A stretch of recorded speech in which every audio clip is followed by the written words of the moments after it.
this often, but we do have a Ray William Johnson video to react to.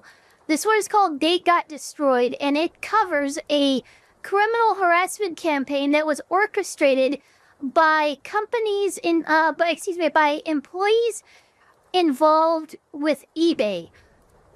This fucking lovely old elderly little couple, because I've read about this case. This elderly couple did, I think it was the wife? No, it might have been the husband. One of them did, this review thing where they did, reviews and reporting on e-commerce sites. So they would write reviews and talk about Amazon, they talk about eBay, they talk about Craigslist, they talk about all these things, right? Well, apparently, during one of these times, they had some criticism for eBay. I don't even remember what about.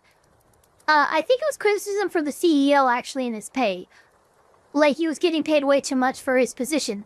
So the CEO responds by launching a fucking stalking and harassment campaign that's honestly one for the ages. I can't even remember all the things that eBay did to this poor couple, but it damn near drove them fucking crazy, and I think it almost killed them. Almost killed the husband, I think. It's the wife, I know the story. Okay. Well, here we go. Let's have eBay. Don't you mean GameStop soon? No, I mean eBay. I mean fucking eBay. Imagine you criticize a billion-dollar company online, and then they retaliate by stalking you. Now, this all starts with this woman, Ina. And Ina's around 60 years old, living in Massachusetts with her husband, this guy, David. And Ina and David, they run a website out of their home, where Ina basically blogs about online shopping platforms like eBay and Etsy and Amazon, platforms like that. And one day in 2019, Ina writes a blog post that changes their lives forever. She writes about the CEO of eBay. And she says that this guy gets paid like $18 million a year, which is 152 times. Holy fucking shit. Yeah, look, I'm all for capitalism. But just as we have a minimum wage for very important reasons, I really think in some instances we need a maximum wage. We just do. Because there's nowhere you can explain to me how the CEO of a website company like eBay gets paid 152 times more than all the fucking employees who are doing all the work. I'm not at Eat the Rich yet, but I am at cap their earning potential. What regular employees at eBay make. And so thousands of... Everyone wants to eat the rich. Wait. I just realized I'm a vampire. Are you guys just asking me to literally drink the blood of the rich so you don't have to deal with them anymore? You guys aren't actually cannibals. You just want me to eat the rich. You want me to do your dirty work for you. I get it. People regularly read her blog, and they leave comments like, "That guy makes way too much," and "What an overpaid empty suit," and "First." But here's the thing. The comms director of eBay, he happens to see this article, and he shares it around the company. And that is when the CEO of eBay himself sees it. And he gets super pissed, because, they're talking about him. And he decides he's gonna retaliate. And so he texts the comms director, "Take her down." And the comms director texts back, "We're gonna crush this lady. I want to see ashes, as long as it takes, whatever it takes." And so a revenge plot begins against an elderly couple who have no idea what's about to hit them. And so soon after that, Ina starts noticing some rather intimidating posts about her on Twitter, like that her website... Okay, I have seen that people don't realize that Elfpire is just that. It's Elf, a vampire. So, I'm going to show you guys my public-facing character sheet. This is Eva. She is an elf, a vampire, specifically a snow elf, a vampire. If you are thinking in terms of D&D, think a elf native to Icewind Dale. If you are thinking in terms of the Elder Scrolls, think a snow elf before they were betrayed from the Elder Scrolls. She is technically level 13. Some of these I actually have to approve, but she is a snow elf vampire. This is not Elfpire does not stand for Elf Empire. It does not stand for anything other than that. Site is hurting eBay users, and she sees posts from people threatening to visit her home address. Then she starts getting threatening DMs like, "Shut up, bitch," or "Watch what happens." One day she receives a strange package in the mail from an anonymous sender, and when she opens it up, it's full of live cockroaches. Then another anonymous delivery comes, and it's a box full. What is that? Why are people sending bugs? What the fuck? Full of live fly larvae and spiders. Oh, and it doesn't stop there. Strangers start showing up at Ina and David's house at all hours of the night. And they don't knock on the front door or anything. They just try opening it up and walking in.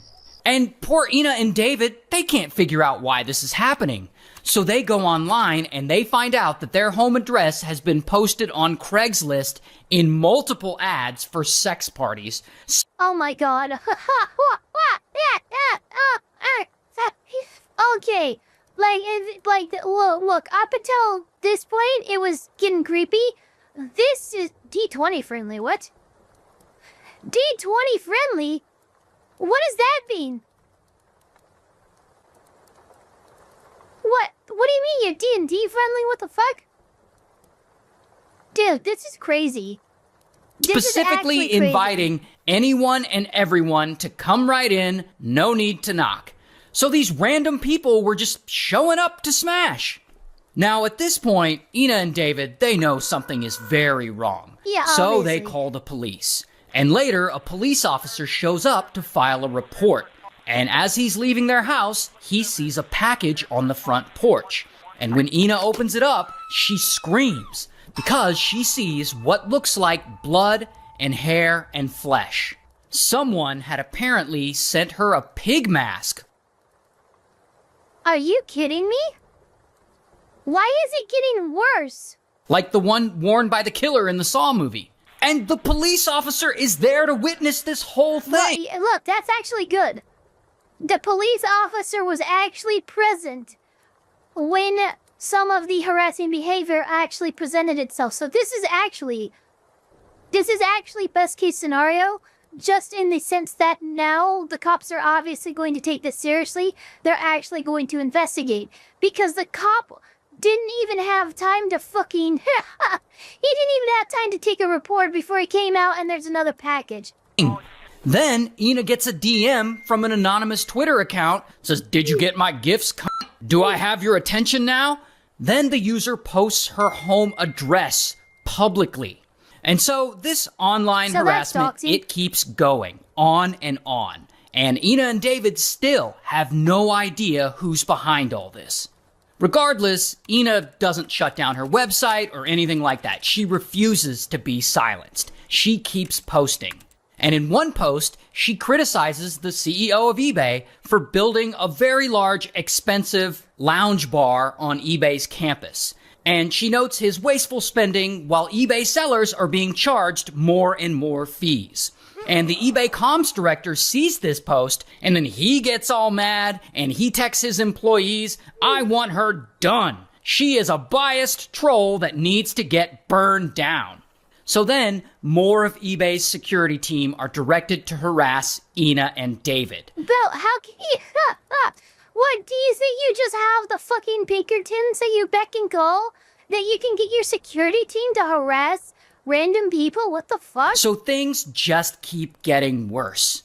At one point, David gets a package in the mail, and when he opens it, it's a book about how to survive the loss of a spouse. Then shortly after, he receives a funeral wreath, suggesting that they're threatening to kill his wife. Around the same time, 4 employees from eBay fly from California to Massachusetts, and they rent cars and they drive past Ina and David's house repeatedly at all hours of the day and night. In fact, every time David leaves the house, he's followed. Then, eBay employees make a plan to break into David and Ina's garage and install a GPS tracker on their car. But apparently this plan ends up failing, luckily for David and Ina. So now, David and Ina, they know they're being watched. And so Ina suggests that they start sleeping in separate rooms. That way, if someone breaks in, at least one of them can escape. To the coast. While David, he installs cameras all around the house, and he stops sleeping through the night so that he can check the cameras every 2 hours. Sometimes he'll see people outside their house dropping off more anonymous deliveries at like 4 a.m. So over time, these two become too scared to even leave their house. And to make it worse, they no longer trust delivery services. So eventually, they start running out of food. And so one day, David decides that he's got to leave to go get groceries. And as he's driving to the grocery store, he sees a silver SUV in his rear view. So he gasses it to speed away, and he takes a sudden turn, but the SUV is still on him. So he takes another sudden turn, but the SUV is still on him. Go to the cops. And so David starts to panic, and he calls the police, and he tells them, I'm being followed. Right to the and cops. from there, he drives directly to the police station, Good boy, and he good pulls boy. up right out front. And Good that job. is when the SUV sees that they're now at the police station, and it speeds away. But then, poor too late. David, he gets out to walk to the station, and his heart is all racing, and like he can't breathe, and suddenly, boom, he collapses from all the panic. Now, luckily, David was able to get a picture of the SUV and its license plate. And so later, police figure out that the silver SUV was a rental and that it was rented to a woman who works at eBay. And so suddenly, kaboom, it finally all makes sense. And that is when Ina and David finally realize that this was a coordinated harassment campaign run by the top execs at eBay, a billion-dollar corporation, Holy shit. and it's meant to torture them into silence. And like, this is a huge story. So police contact the FBI and they get the FBI involved, and the FBI starts investigating, and they look into everything. The Twitter accounts, the deliveries, the Craigslist ads, and they trace all of it back to 7 different employees of eBay's security team. And so, bam, all 7 of them are arrested. Good. Now, of course, news of this gets out, and it blows the f*** up. And all 7 of the security employees plead guilty, with several of them getting years in prison. As they fucking However, the same can't be said for the execs at eBay who these employees took orders from. Yeah, how did that Because, happen? as you would expect, eBay conducted an internal investigation of themselves, and guess what? They determined that they did no wrongdoing. And the comms director who wrote, I want to see ashes, he faced no criminal charges, and he's now currently a very well-paid CEO of the Boys and Girls Club of Silicon Valley. While the CEO of eBay, who said, take her down, that guy, after the stalking scandal broke, this CEO, he acknowledged no wrongdoing, and he resigned, but he left the company, and he walked away with a $57 million severance package. And of course, he faced no criminal charges, and now he's on the board of directors of General Motors. While eBay itself, the company, is criminally charged, and they pay a $3 million fine, which is like nothing to them, but all that money goes to the government, not to Ina and David. Now, eventually, Ina and David do sue eBay in civil court, and eBay settles with them out of court for an undisclosed amount. Hopefully, it was millions. Yeah. No, oh my god, 3 seconds. You know that bingo? No, shut up. God damn it. Why is there a 3 second? I gotta turn off autoplay. That's crazy. It only gives me 3 seconds to react, basically.